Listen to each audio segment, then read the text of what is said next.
बेटा अपनी बीवी और बच्चों के साथ कहीं बाहर किसी फंक्शन में जा रहा था तो बहू ने माँ से कहा, माँ जी आज खाना नहीं बनाया है, हम बाहर जा रहे हैं वहीं खाएंगे, आप अपने लिए कुछ पका लेना और खा लेना। बूढ़ी माँ ने कहा, लेकिन बेटा मुझे तो गैस चलाना नहीं आता। बहू ने कहा, तो फिर ऐसा कीजिए, उनके पास वाले मंदिर में भंडारा लगता है, आप वहीं पर जाकर खा लीजिए, तो आपको गैस चलाने की जरूरत नहीं पड्डे ढेगी। पास में खड्डे बेटा और पोता ये सब सुन रहे थे लेकिन कोई कुछ ना बोला। बूढ़ी माँ को भूखा ही छोड़ा बेटा और बहू फंक्शन में निकल गए। माँ को थोड़ा दुख तो हुआ लेकिन फिर अपने आप को यह सोचकर मना लिया,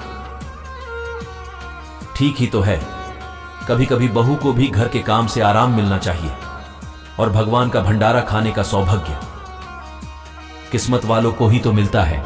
माँ खुशी मंदिर में जाकर भंडारा खा आई।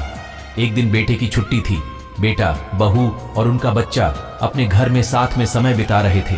माँ बाप छोटे बच्चे से पूछ रहे थे कि वह बड़ा होकर क्या बनना चाहता है और क्या करना चाहता है। छोटे बच्चे ने बड़े ही सरल भाव से माँ बाप को उत्तर देते हुए कहा, वह बड़ा होकर वकील बनना चाहता है।